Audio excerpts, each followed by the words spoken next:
ये एक ज़बरदस्त तरीका है लोगों को हमेशा गुलाम बनाकर रखने का, और इसे छुपाए रखने के लिए बहुत सी अन्य कहानियां हैं जिनकी मैं बात नहीं करना चाहता।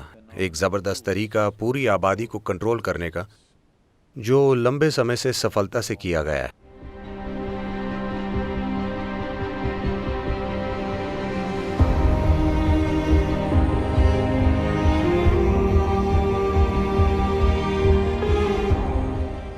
ये इस पर निर्भर करता है कि हमने खुद को क्या रूप दिया है।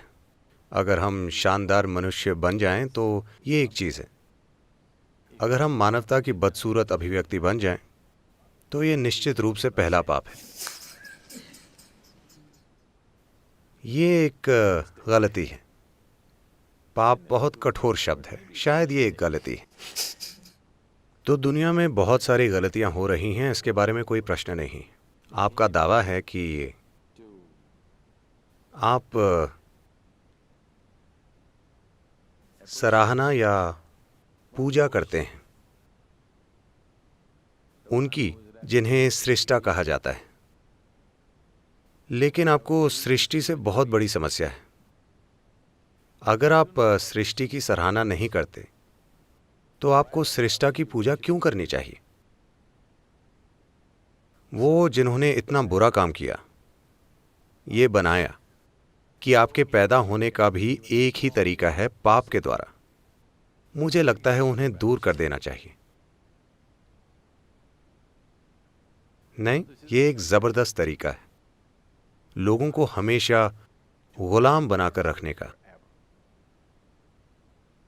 अगर आप उन्हें अपने शरीर की प्रक्रिया को भी स्वीकार नहीं करने देते हैं तो वो जीवन में किसी भी चीज को स्वीकार नहीं करेंगे। वो हमेशा निर्भर रहेंगे एक संस्थान या व्यक्ति या किसी चीज पर जो संपर्क रखने का दावा करती है।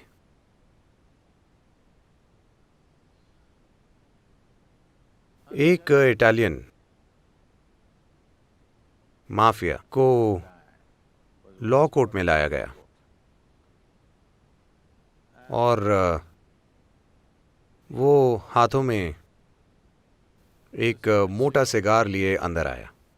वो इस तरह से आया और बैठ गया जैसे कि वो मेहमान हो। जज ने उसकी अकड़ को देखा और पूछा, क्या आपके पास वकील है? उसने धुआं उड़ाते हुए कहा, नहीं, पर कुछ जज मेरे दोस्त हैं।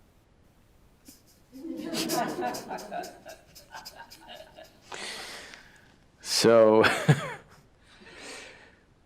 तो जिन लोगों के कहीं संपर्क हैं, आप हमेशा उनके गुलाम बने रहेंगे, क्योंकि आप अपने शरीर की प्रक्रिया को लेकर दोषी महसूस करते हैं।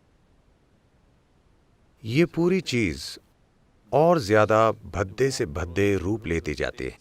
तो कुछ संस्कृतियों के अलावा बाकी हर जगह जहां हावी हो जाने वाले धार्मिक विश्वास फैलाए गए थे, उन सभी संस्कृतियों में दुर्भाग्य से वो आपको आपके ही अस्तित्व के बारे में दोषी महसूस कराते हैं, क्योंकि वैसा करने से आप हमेशा गुलाम बने रहेंगे उस चीज के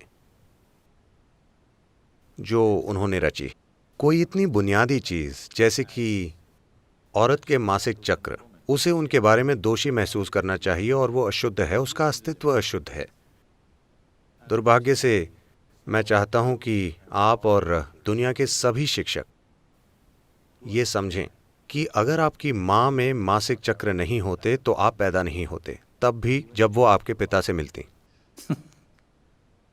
हाँ, तो जीवन बनाने की सामग्री जिसका उपयोग नहीं हुआ, यही तो है वो।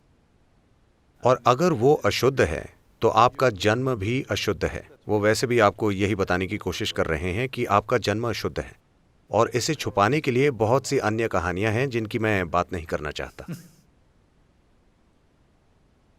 जब आप अपने भौतिक अस्तित्व को स्वीकार नहीं करते तो आप बुनियादी रूप से कभी भी अपने जीवन के किसी आयाम को स्वीकार नहीं करेंगे। यही आपको ढक देगा हमेशा के लिए।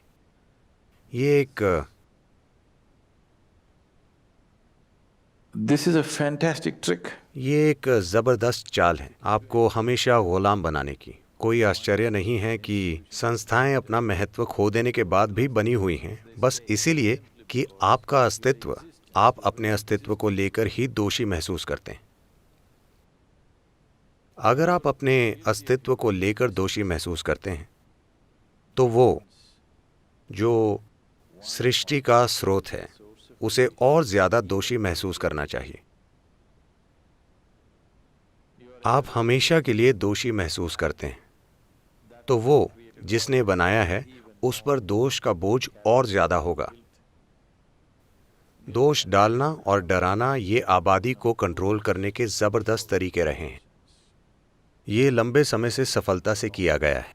अब समय आ गया है इसे तोड़ दिया जाए।